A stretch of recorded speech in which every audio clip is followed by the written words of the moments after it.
There is a card on the ground, right there at the mother's feet. The Ace of Spades. Most people who look at this painting see a grieving mother holding a dying child. They feel the weight of it and move on.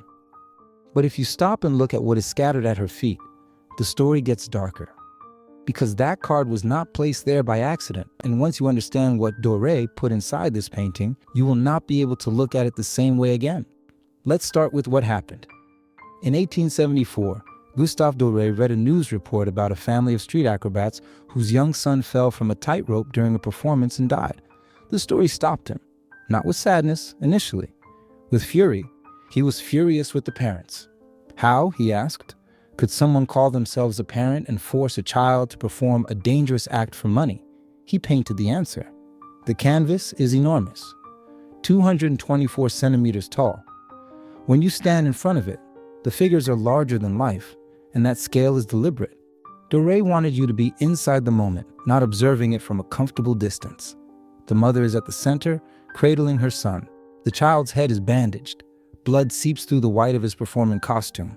His lips are slightly open. His brows are furrowed. He is still alive, but barely. Now look at the mother. She is dressed in blue and gold robes, wearing a crown.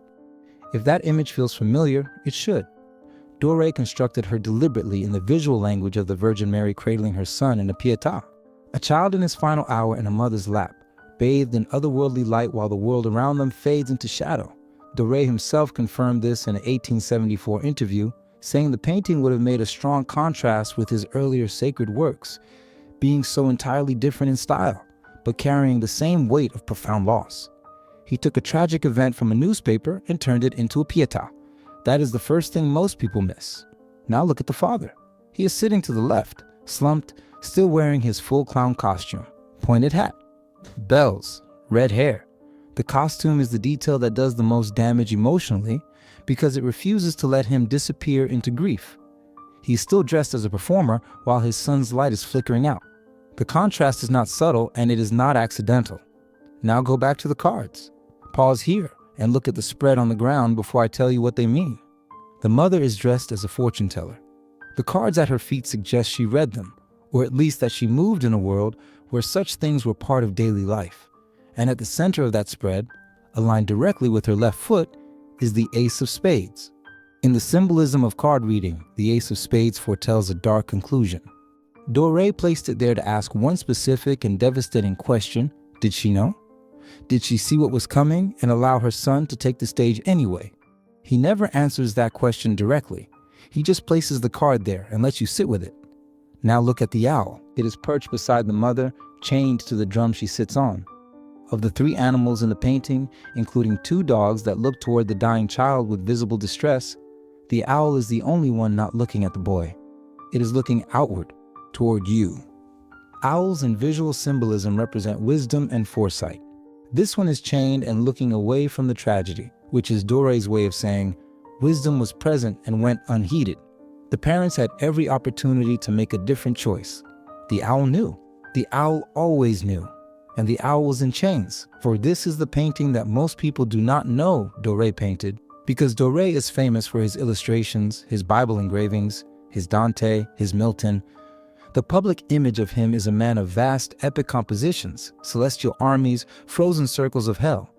But he also painted over 100 large-scale oil paintings, some measuring 20 by 30 feet. None of them achieved the recognition of his illustrations, partly because, as one observer noted, you could take the illustrations home. The paintings stayed in galleries where critics decided their fate. The Acrobats was exhibited. It was not ignored, but it was also not celebrated the way his engravings were. And Doré, who had funded his own first edition of the Dante illustrations when his publisher refused, who had built his career on the sheer force of his output and his refusal to slow down, poured himself into this painting with unusual intensity. He produced two versions. The one held in Clermont-Ferrand, which is the more famous, with the cards and the owl and the Madonna robes, and an earlier version from 1873, now in the Denver Art Museum, which strips all of that away. In the Denver version, the child is clearly dead. The cards are gone. The Madonna robes are gone. The mother wears a simple pink dress. The father looks not just grief-stricken but almost demonic, raw with something beyond sadness. There are no animals, no symbolic accoutrements.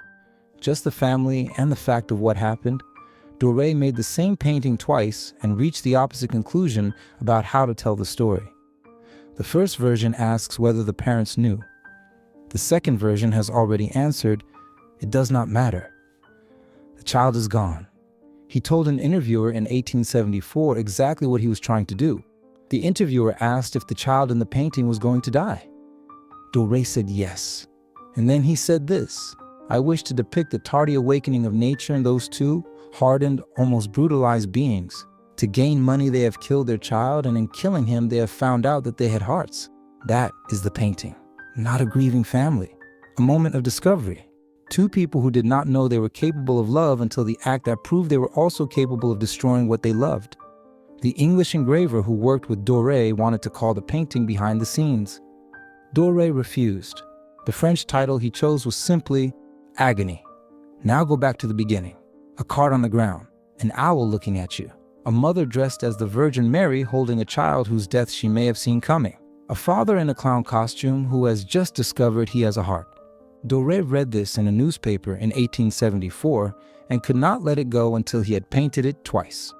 The question he was asking is not really about circus performers or 19th century poverty or even parental responsibility. It is about how far a person has to fall before they discover what they actually value. And he left the Ace of Spades on the ground for you to find.